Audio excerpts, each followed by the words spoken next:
జాతీయ ప్రపంచవ్యాప్తంగా పద్మశ్రీ నందమూరి తారక రామారావు గారి తండ్రి Basavatarakam cancer and Indo American cancer and research centre chairman hat trick MLA Nandamuri Balakrishna గారు ఎంతో ఆప్తులైన ఆయనకి ఈరోజు కేంద్ర ప్రభుత్వం పద్మభూషణ్తో సత్కరించడం ఎంతో సంతోషకరమైన విషయం.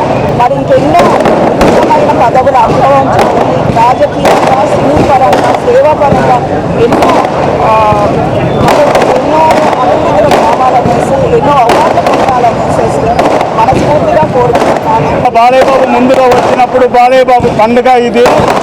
ఈ బాలయ్య బాబు పండుగలో కేంద్ర ప్రభుత్వం పద్మభూషణ్ అవార్డు దక్కించుకున్న మా నేత మా బాలయ్య బాబు ఒక నటుడే కాదు, హిందూపురం త్రీ హ్యాట్రిక్ ఎమ్మెల్యేగా, ఒక దశకతారం క్యాన్సర్ మెమోరియల్ ట్రస్ట్ చైర్మన్గా ఎన్నో సేవా కార్యక్రమాలు చేస్తున్నారు.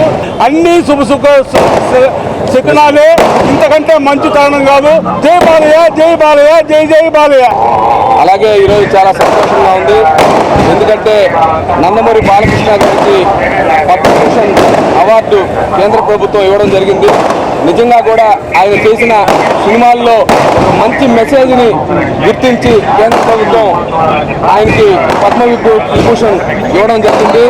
నిజంగా కూడా తెలుగుదేశం పార్టీ కార్యకర్తలు, బాలకృష్ణ అభిమానులు ప్రతి ఒక్కరు కూడా బాలకృష్ణ ఇంకా మరెన్నో ఉన్నత పదవులు అధిరోహించాలని, అలాగే మంచి సినిమాలు, మెసేజ్ ఉండే సినిమాలు, అంటే ప్రజలకి మెచ్చే సినిమాలు, మంచి మెసేజ్ ఉండే సినిమాలు ఇవ్వాలని చెప్పి కోరుకుంటూ